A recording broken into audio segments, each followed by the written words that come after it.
and the computer is going to pair you with somebody else in the room. Remembering that what we're doing is assessing your collaboration and your problem solving, so your thinking and the way you work with somebody else. So most of the students do find it quite challenging, not necessarily because the tasks are hard, but because the tasks are asking them to do something different. They're asking them to work with somebody else in a different way. Often what we'll assess is what they know, rather than how they perhaps work with somebody else in terms of collaboration, but also in terms of how they think. So it's an online assessment tool, and they pair up with another student in the class, and that's usually we try and do that randomly so that the students don't know who they're working with. And once they do that, they get online and they start working through a task that's been set up. Students are really engaged with the tools when they go into the classroom. They don't see them as your typical assessment. They present almost like games. An example of that might be that they have to look at how deliveries are made across an area, or they might look at how plants grow based on different light settings and different temperatures. One person had control of the light exposure, one had control of the heat. If you weren't careful, you could kill the plant, which is pretty fun actually. When you're communicating with your partner, it happens through a chat box which is along the bottom of the screen. The computer tracks all of their discussion and their movements and looks at how they interact with each other, who's the more dominant partner, who isn't, who initiates the conversation, who leads the movements on the screen, and also how they share resources. So one of the most fundamental things that the students have to realise is their screen isn't necessarily the same as their partner's screen, and so they actually have to be able to collaborate to do that. We know that industry and schools are looking for ways in which to assess and teach this, and prior to this project there wasn't any clear-cut way for them to do that. It's really a merger of collaboration, critical thinking, problem solving and communication skills, and decision making as well.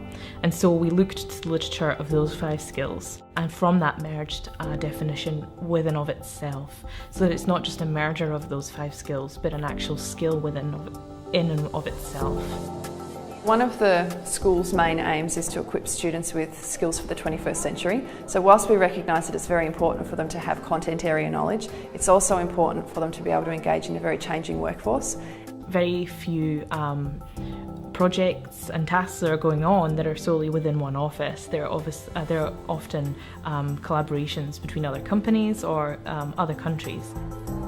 So the test is used across predominantly Year 7, so all of our Year 7 students undertake the test at the start of the year and then at the end of the year again, so we can assess their growth across the curriculum. So the computer tells me who's saying what and who's clicking, because we're looking at how you're working together and how you solve that problem. Their data goes through the system and we get a report back which tells us their level of collaboration in terms of their social skills, and then their level of cognition in terms of their problem solving, and we can use that to inform what we do in the classroom.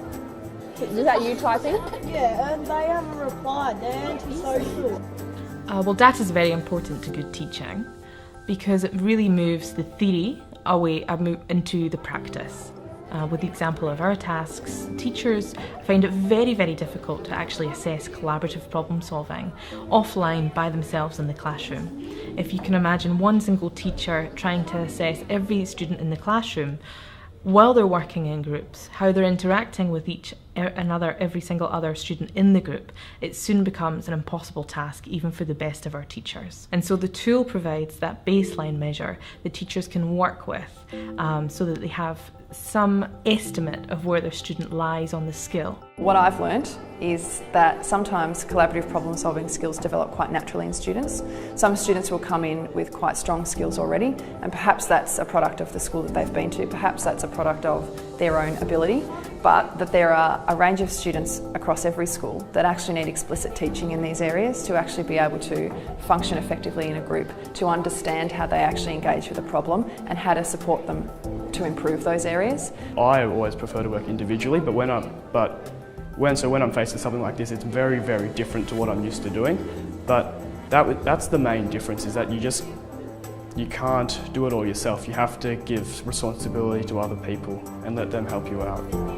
And so it's really interesting for the students to be able to start to understand their thinking process and what that actually means for them. So they're quite positive about undertaking the assessment. It's quite interesting and exciting for them, and they're quite interested to see what the results are and then how they can actually use that information later on when they're learning.